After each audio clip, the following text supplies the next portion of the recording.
I'm Aiman. Welcome back to another video in our series of converting our patio to a 3-season multi-purpose room. Right now we're working on the flooring, and flooring is taking probably the longest amount of time, and that's because we want to put some gym equipment in here, so that means we have to make sure that the floor is as sturdy as possible.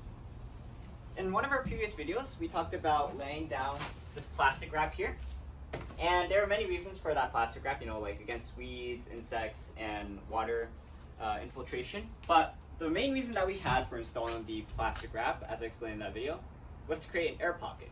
And I might not have been clear in that video about how we're going to create this air pocket, but in this video, I'm going to show you exactly how we're going to create that air pocket so that we can have some thermal insulation. So in this video, I'm going to give you some tips on how to create insulation in your suspended deck, which might not be as useful if you're creating an outdoor deck, because who's going to insulate an outdoor deck? But if you're building a raised shed in like Canada or something, then you might be able to take something important away from this video.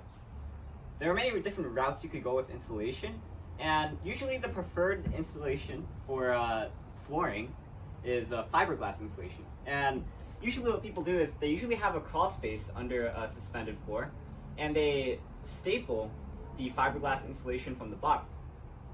And the thing with fiberglass insulation is that it's very dangerous to work with. You have to wear a mask, and you have to have a crawl space in order to install it. You have to install it from the bottom. In our case, we don't have a crawl space because, just look at it. So that's why we decided to opt for foam sheet insulation. So foam sheet insulation comes in all thicknesses, and like 1/2 inch, 1 inch, 2 inch.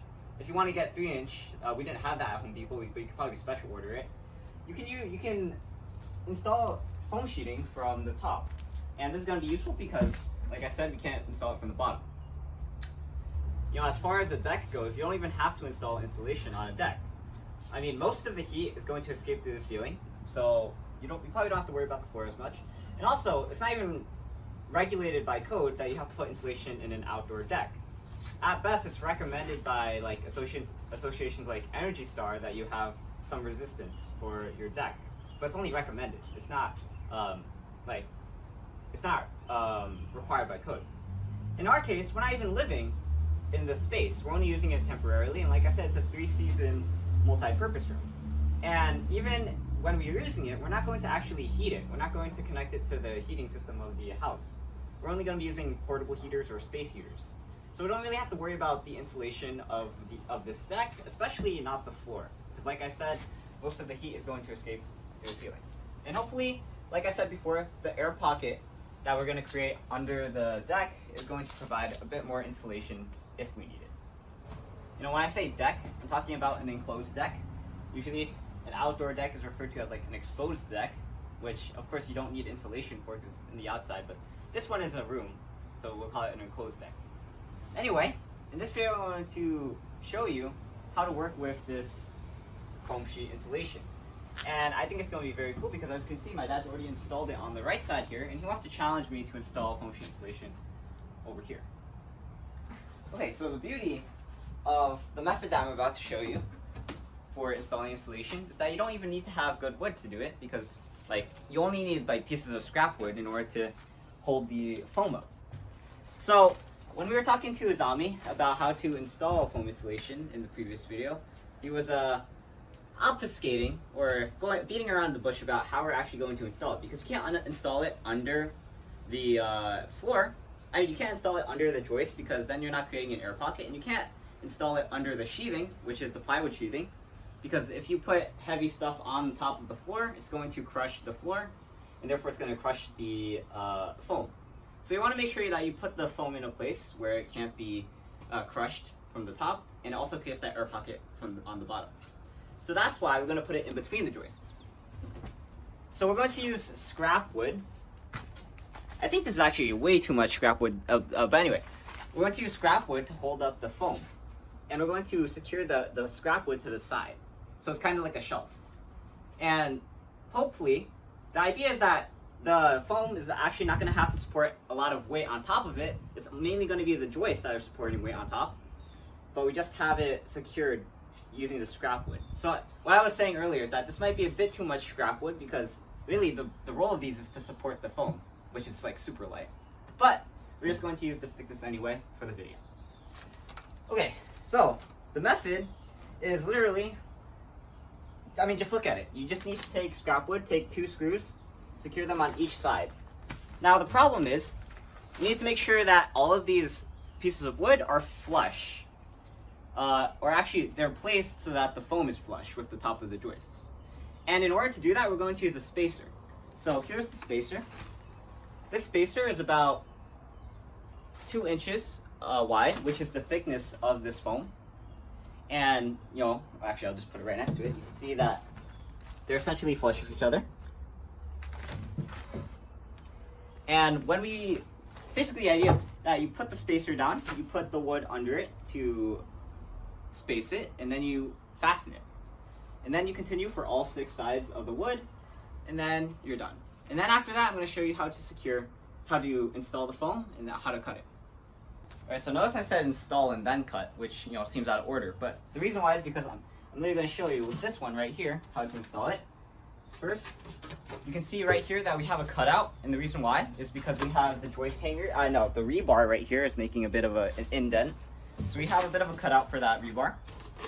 We're going to slide it in, and then we're going to bend this in a bit. Bend it in a bit. And then knock it in, or, you know, just push it in. You don't need to knock it in.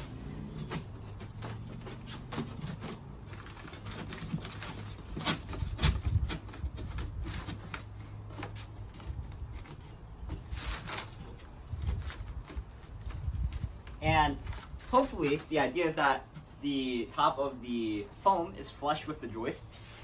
You can see that happen for this side, and for this side it's about 1 millimeter above. And if it's like 1 millimeter or less, that's alright, because that's gonna just compress a bit. But it can't be any higher than 1 millimeter, or that's too much. Alright, so this ridge right here, this little hole, if you wanted to, you could seal it with caulk. But that's too much work for floor insulation. Like I said, most of the heat's gonna go from the ceiling anyway. But if you really want to, and in order to achieve that air pocket, we're going to put some eBay tape down, as you see over there. Alright. And, you know, in our case, we can use eBay tape. You can use whatever tape you want, because it's not really regulated by code. So we're going to use eBay tape because we have tons of it. It basically grows on trees at this point. Okay. I'm gonna try to make it as straight as possible, because I'm a perfectionist.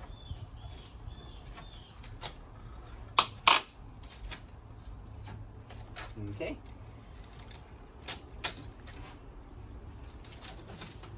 And you want to do this for all 4 sides of the foam.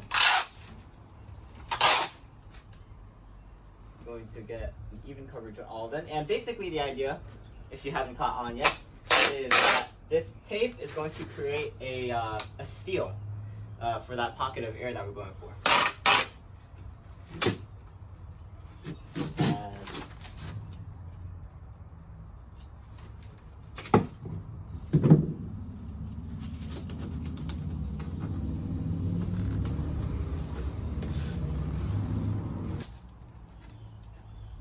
It might seem like we're being a bit cheap by using eBay tape, but in the end, isn't that always what it's about? It's about saving money. I mean, you can make a cool building and all, but always people are going to want to optimize costs and save money as much as they want.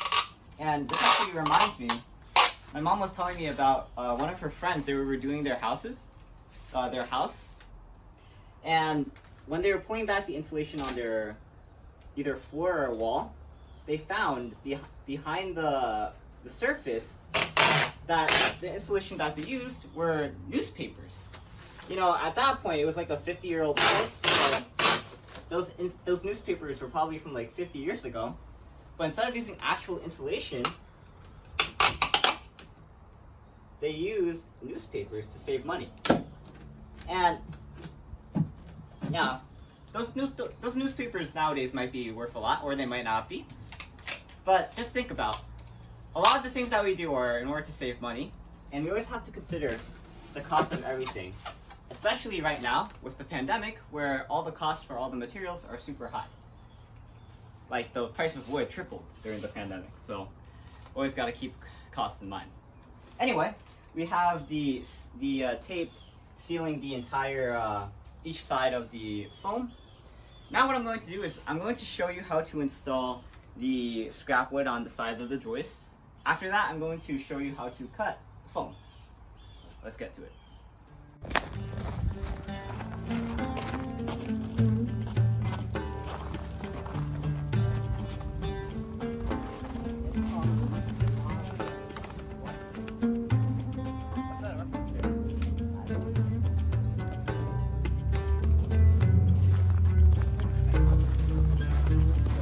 It's still not sad.